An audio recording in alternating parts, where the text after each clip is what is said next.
Hello दोस्तों, तो चलिए आज हम समझते हैं अनुच्छेद 21A को, जिसमें क्या है, शिक्षा का अधिकार, राइट टू एजुकेशन।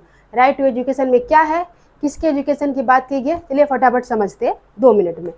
तो अनुच्छेद 21A में क्या है, ये लिखा गया है कि राज्य 6 से 14 वर्ष, राज्य क्या करेगा, जो 6 से 14 वर्ष की आयु के बच्चे हैं, 6 से 14 वर्ष की आयु के जो बच्चे हैं उनको निःशुल्क और अनिवार्य, एक तो निःशुल्क होना चाहिए, दूसरा अनिवार्य होना चाहिए, शिक्षा प्रदान करेगा। 6 से 14 साल के बच्चों को निःशुल्क और अनिवार्य शिक्षा प्रदान करेगा।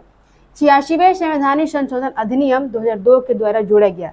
इस अनुच्छेद को, आर्टिकल 21A को कौन से संविधान संशोधन में जोड़ा गया है, तो 86वें संवैधानिक संशोधन अधिनियम 2002 में जोड़ा गया है। ठीक है, पहले ये कहाँ था, तो पहले ये था, देखिए पहले यह भाग 4 के अनुच्छेद 45 में था, भाग 4 में था, पहले शिक्षा का अधिकार भाग 4 में था। अब कमेंट करके बताइएगा, तो भाग 4 में था तो फिर पहले क्यों नहीं इसको इम्प्लीमेंट हो रहा था।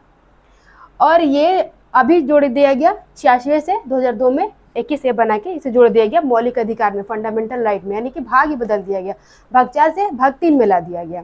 ठीक है, अब चलिए, संसद ने शिक्षा के अधिकार अधिनियम 2009 पारित किया। संसद ने क्या किया कि शिक्षा के अधिकार अधिनियम 2009 पारित करके कानून बना दिया। अब क्या है कि मौलिक अधिकार है, 6 से 14 वर्ष के बच्चों को शिक्षा का अधिकार एक मौलिक अधिकार है। और दूसरी बात इसमें यह बताया गया, इसका मतलब ये नहीं है कि सिर्फ निःशुल्क और अनिवार्य शिक्षा देके आप छोड़ दोगे। उसमें पहली बात, एक बेसिक इंफ्रास्ट्रक्चर होना चाहिए हर स्कूल में। बेसिक इंफ्रास्ट्रक्चर में क्या होना चाहिए, जैसे कि एक क्लासरूम हो ठीक ठाक, उसमें टेबल चेयर हो, जो बच्चों के बैठने के लिए टेबल भी होना चाहिए।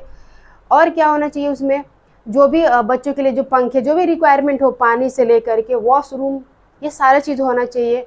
और वैसे शिक्षक होना चाहिए जो उन्हें अच्छी तरह से शिक्षा दे पाए। ऐसे नहीं कि कोई भी जाके उसमें पढ़ा रहे जो कि अच्छे से खुद ही नहीं पढ़े हुए हैं, उनको खुद ही कुछ नहीं आता है और जाके शिक्षा दे रहे हैं। देखिए हम बहुत सारे यूट्यूब में वीडियो देखते हैं, जो ऐसा नहीं होना चाहिए। अभी क्लियर कट है कि आप राइट टू एजुकेशन तो है, बट इसका मतलब सिर्फ ये नहीं है कि निःशुल्क और अनिवार्य शिक्षा, उसमें अच्छे एक तो शिक्षक होना चाहिए, बेसिक इंफ्रास्ट्रक्चर होना चाहिए। ये था हमारा अनुच्छेद 21A। चलिए, अगर आपको वीडियो अच्छा लगा कमेंट जरूर कीजिएगा। नेक्स्ट हम मिलते हैं अनुच्छेद 22 की ओर। धन्यवाद।